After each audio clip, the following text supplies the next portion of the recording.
Órale, qué bueno que nos acompañan en esta charla. Hoy vamos a meternos en algo que seguro muchos han sentido en la cartera, ¿verdad? Eso de, ¿cómo es que dicen que las cosas suben poquito, pero el dinero, pues como que parece rendir menos cada día?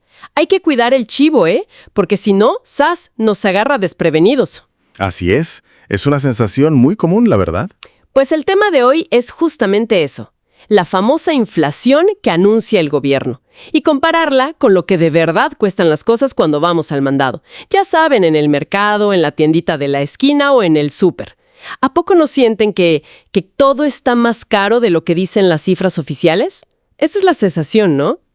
Sí, la percepción a veces choca con el número frío. Y para ponerle número a la casa, el dato más reciente, este es el de octubre de 2025, marca una inflación anual del 3.57%.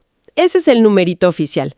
La pregunta del millón es si ese porcentaje, pues, refleja lo que se vive al pagar las cuentas diarias. 3.57%. A ver, ahorita desmenuzamos ese numerito a ver qué encontramos. Precisamente, ese 3.57% es el famoso INPC, el Índice Nacional de Precios al Consumidor. Lo calcula el INEGI, y lo que hacen es medir los precios de una canasta, pero una canasta bien grandota de bienes y servicios. O sea, de todo un poco. Sí, de todo. Va desde alimentos, transporte, hasta ropa, calzado, hasta el cine o los servicios. Y el índice, pues es un promedio de cómo variaron los precios de todo eso junto. Ah, ok, un promedio. O sea que ahí se pueden esconder algunas sorpresas, ¿no? Los extremos, digamos. Exacto, como en cualquier promedio. Bueno, pues nuestra tarea hoy será justo esa. Vamos a contrastar ese dato oficial con los precios, los de a veras, los que nos encontramos en la calle en el día a día. A ver si hay mucha distancia entre una cosa y la otra. O sea, si las cuentas cuadran o si hay algo que como que no checa. Órale, vamos a entrarle. Venga. Y esto es bien importante, ¿eh? Sobre todo para nuestra querida comunidad de jubilados y pensionados. Los del IMSS, los del ISSSTE. Poner atención a este tema es clave. Totalmente. Y la razón es muy directa, fíjate. El aumento anual de las pensiones se calcula usando como base la inflación anual oficial. Pero no cualquiera, ¿eh? Se usa específicamente el dato de la inflación acumulada al cierre del año. O sea, la de diciembre. Ahí está el meollo, la de diciembre. Exactamente. Ese porcentaje final, el de diciembre, es el que va a determinar cuánto sube la pensión para el año que entra. Por eso hay que estar bien truchas con estas cifras. Entendido. Y para tener las fechas en mente, el dato de la inflación de noviembre se publica, si no me equivoco, el 9 de diciembre.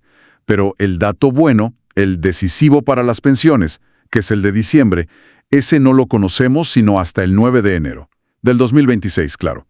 O sea que todavía falta un poquito, pero ya se ve por dónde va la cosa. Así es, ya se va perfilando la tendencia. Ahí está el kit de la cuestión.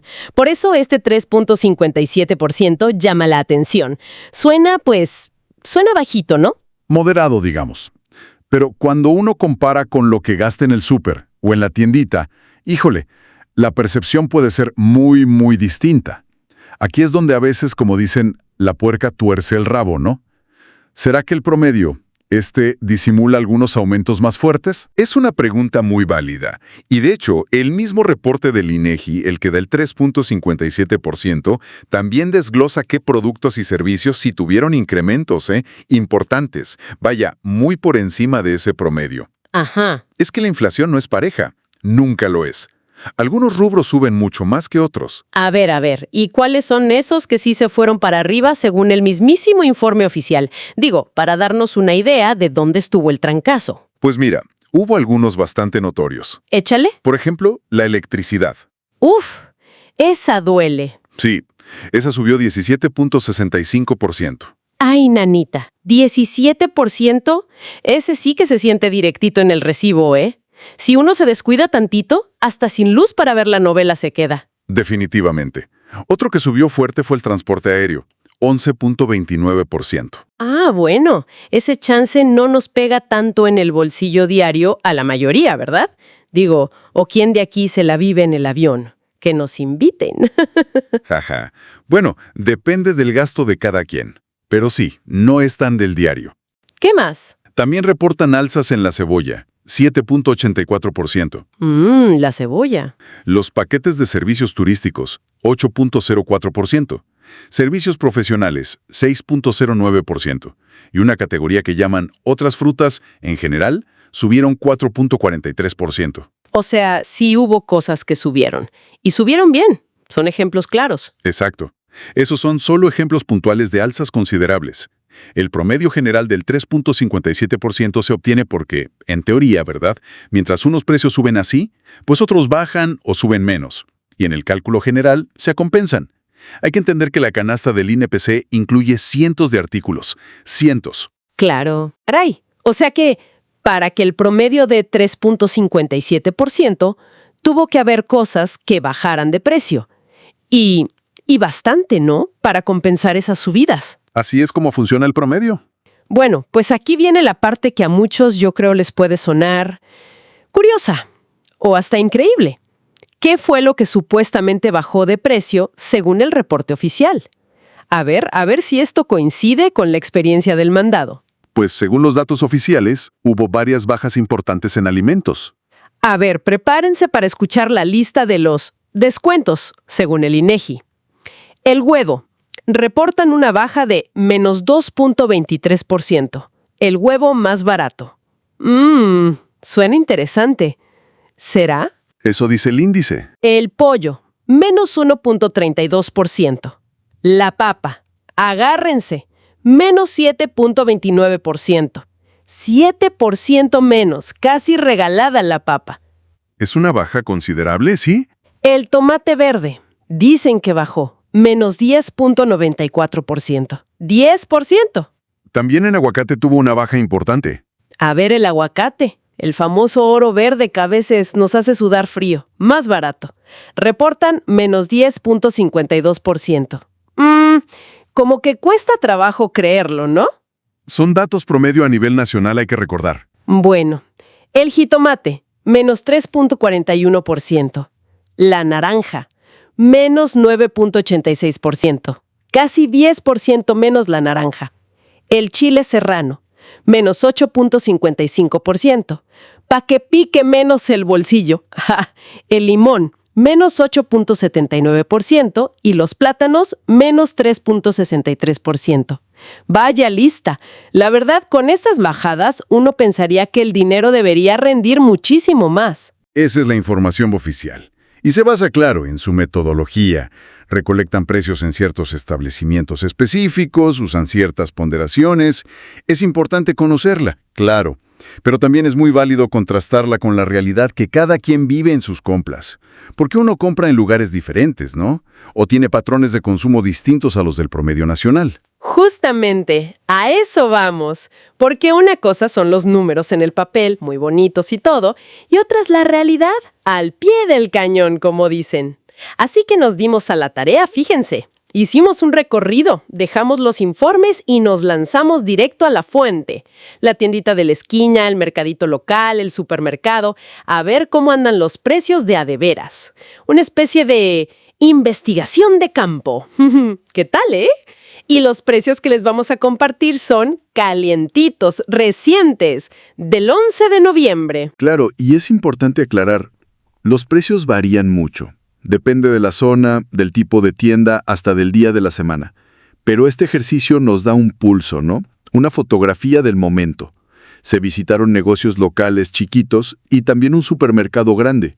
Mencionaste Soriana, pero es similar en otros como Chedraui, Walmart. Sí, para darnos una idea general. Sirve como una referencia, exacto. Muy bien, pues a ver, veamos qué encontramos en esta exploración. A ver si estos precios resuenan más con la experiencia cotidiana de la gente que nos escucha. Empecemos por la tiendita o el puesto local, donde mucha gente hace su compra diaria, ¿no? Precios por kilo más o menos, ¿eh? El huevo, 50 pesos. ¿50? ¿Qué pasó con esa supuesta baja del menos 2.23% que decía el INEGI? Como que no se asomó por aquí, ¿verdad? 50 pesos. Sí es una diferencia notable con una supuesta baja. Bastante. Luego, la pechuga de pollo fresca. 105 pesos, $10. Caray. Pierna y muslo de pollo fresco. 50 pesos, $5. Tampoco parece reflejar esa bajita que reportaron del menos 1.32%. No. La cebolla, 22 pesos, $2. El reporte decía que subió 7.84%. Aquí el precio está más o menos estable, pero no barato, 22 pesos. Jitomate guaje, 25 pesos. El reporte decía que bajó menos 3.41%. Pues, en este recorrido, naranjas, 25. ¿Sigue arriba entonces? Sí. La papa, 20 pesos. Y la caída esa del menos 7.29%, pues quién sabe dónde se quedó. 20 pesos el kilo. El ajo, una cabeza por 10 pesos, $10, y nos dijeron que a veces se las dan hasta en $15. Y las tortillas, que no falten, 20 pesos el kilo, $20. ¿Qué tal, ¿Cómo ven estos precios? ¿Se parecen más a lo que se ve por sus rumbos? Es interesante notar estas diferencias con los datos oficiales, sobre todo en las bajas. Sí, es una diferencia notable en varios productos básicos. Y podría haber varias explicaciones, ¿no? Quizás la metodología oficial captura a precios en centrales de abasto o en presentaciones diferentes, paquetes grandes, no sé. Y también, pues, los costos de operación y la logística del pequeño comerciante son distintos, muy distintos a los de las grandes cadenas. Y eso, claro, impacta el precio final al consumidor en la tienda de barrio. Exacto.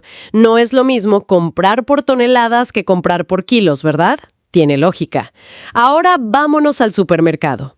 Como bien dijiste, los precios pueden variar mucho y hay que estar bien aguas con las ofertas, especialmente las de frutas y verduras, de martes o miércoles, que a veces sí convienen. En carnes, por ejemplo, ¿qué vimos? A ver, pierna de cerdo sin hueso, 129 pesos el kilo. Milanesa de cerdo, 109. Milanesa de res de pulpa blanca a 239 pesos. Pero ojo, estaba en oferta a 199. Ahí sí, la molida de res, la 80-20, a 134 normal, pero con oferta a 110 pesos. Aquí sí se nota que cazar ofertas puede hacer una diferencia importante. Claro, el que puede planificar y aprovechar las ofertas sí puede encontrar ahorros. Definitivamente. Y en frutas y verduras del súper, la cosa estuvo así, fíjense. Tomate verde, 59 pesos el kilo normal. Bastante más alto que esa supuesta baja del 10.94%, Aunque en oferta sí estaba 50 pesos. Pero 59 normal. Muy por encima de la supuesta baja. Muchísimo. Aguacate, 55 pesos el kilo. Ni rastro de esa baja oficial del menos 10.52%. Este oro verde sigue cotizándose alto, Parece que sí. Limón con semilla, 36 pesos normal, pero bajaba a 25 en oferta. Ahí sí se veía un respiro, la verdad. El sin semilla a 36 parejo. Chile serrano, 78 pesos el kilo. 78. La baja esa reportada del menos 8.55% parece, pues, un espejismo. En oferta estaba a 59 pesos, que ya es algo. Sigue siendo un precio elevado. Bastante. Plátano, 25 pesos normal, 20 en oferta. La baja oficial era del menos 3.63%. Ahí no estaba tan lejos de la oferta, digamos. Papa. Aquí la encontramos entre 20 y 25 pesos, dependiendo la variedad, igual lejos de esa caída que anunciaron. Naranja, 36 pesos normal, 30 en oferta.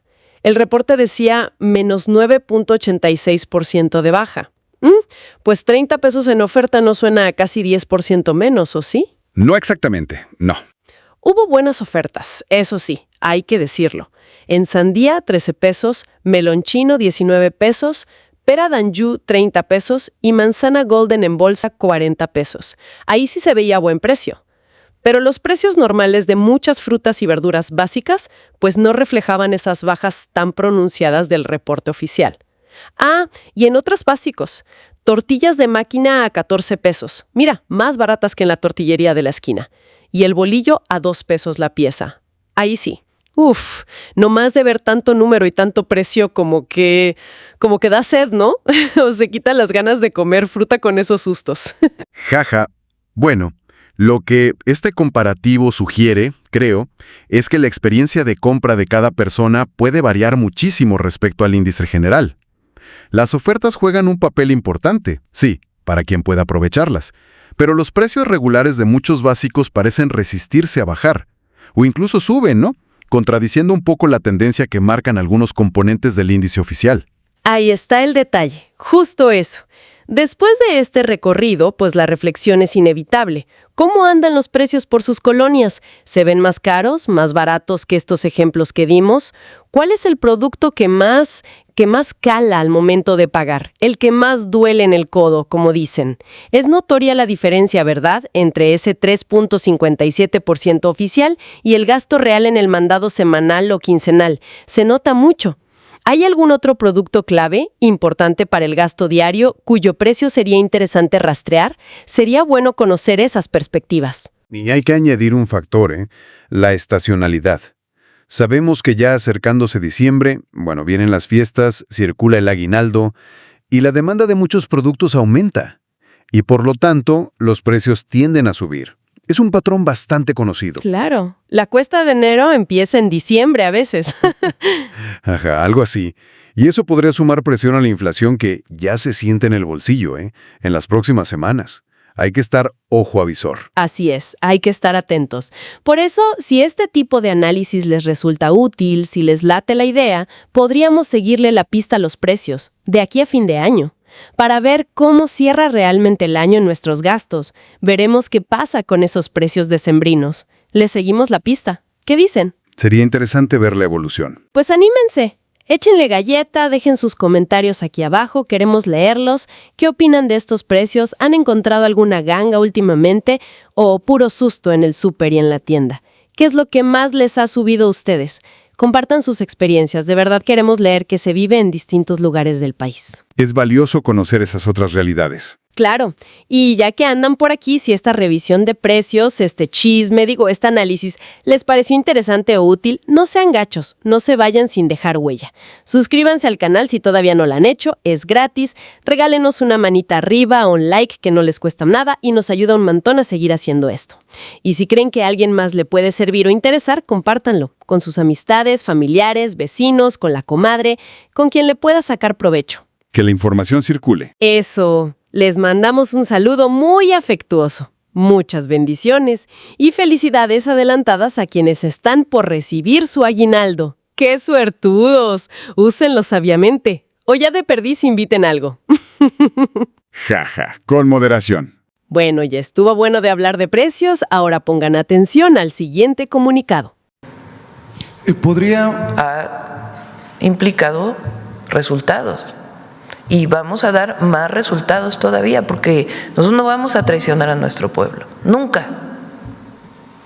Nos comprometimos y vamos a seguir trabajando en cuerpo y alma para defender y proteger al pueblo de México. ¿Podría darnos claridad, usted, Presidenta, o los secretarios aquí presentes, del tamaño del reto en relación a los jóvenes que podrían estar en peligro de ser reclutados por el narco? Entendiendo estas cifras que le compartía, de acuerdo a informes, en tiempos de Calderón, había 30,000 reclutados por el narco, 250,000 para 2010 en peligro de ser reclutados, y como lo empezó a documentar, le decía Francisco Cruz en Tierra Narca, su libro, desde 2009, pues resulta alucinante que, por ejemplo, Raimundo Riva Palacio diga que su prioridad es defender a López Obrador y no hacer lo que le toca, ¿no? Ese personaje que cayó en este grupo durante aquellos años. O se les olvida que en el 2010 tuvimos un horroroso caso como el del Ponchis, aquel niño sicario. Que no se malinterprete, es doloroso ver a un joven de 17 años asesinar a un presidente municipal, pero para callar a sus críticos con datos, ¿de qué tamaño sería el reto, Presidenta? Lo que te puedo decir es que estamos haciendo. Difícil es tener un número de jóvenes. Y lo que queremos es que los jóvenes no se acerquen a la delincuencia. Ahora, ¿qué estrategia seguir? Más escuelas, por eso mi insistencia en más preparatorias. Más cerca de las comunidades. Más cerca de las comunidades. ¿Por qué los jóvenes tomaron la hicieron viral? Pues porque les llega. Entonces, más preparatorias que queden cerca de la casa, más preparatorias, que cuando salgan de la secundaria se vayan directito a la preparatoria. Entonces, es lo que estamos haciendo. En Michoacán estamos reforzando el número de preparatorias en un nuevo modelo, 60 nuevas preparatorias, en un modelo modular para zonas rurales y ciudades más pequeñas, además de 16 nuevas preparatorias y en todo el país más preparatorias. En un modelo de enseñanza además donde los jóvenes se sientan contentos de estar en la escuela. Más universidades. La Rosario Castellanos, estamos en coordinación con las universidades públicas, tecnológicos, politécnicos, para que aumenten la matrícula. Y nosotros, la Universidad Nacional Rosario Castellanos, además de las Benito Juárez para el Bienestar. Y ahora el programa que viene, que iniciamos en Michoacán, que es el de Centros Comunitarios de Alto Rendimiento México Imparable. Queremos que los jóvenes, en vez de acercarse a un grupo delictivo, tengan una pequeña beca y se pongan a hacer deporte. La escuela y saliendito de la escuela, hacer deporte o actividades culturales. Yo decía en mi campaña a la jefatura de gobierno, un estudiante más, un artista más, un deportista más, es un delincuente menos. Y en eso nosotros creemos. Además, si se cometen delitos, pues hay una ley. Si cometes delito, pues tenemos que fortalecer nuestro sistema de justicia para que haya detenciones y se cumpla con lo que dice la ley. Pero es la ley. Por eso es una estrategia de construcción de paz, no es una estrategia de hacer la guerra. Es muy distinto. Pero además de honestidad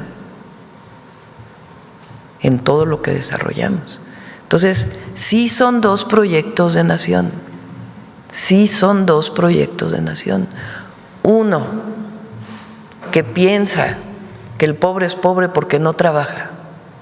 Uno que piensa que mientras más concentración de la riqueza mejor, porque en algún momento llegará el que menos tiene. Uno que piensa que los jóvenes deben pagar por su educación porque si no, no la valoran. Uno que piensa que hay Estado de Derecho a veces y a veces no cuando le toca a ellos. Uno que piensa que es mejor una intervención de Estados Unidos en México para poder resolver el problema de la inseguridad y entregar el país al extranjero. Uno que piensa que el pueblo no es sabio. Uno que piensa que la historia de México no representa valores. Uno que se burla de los pueblos indígenas.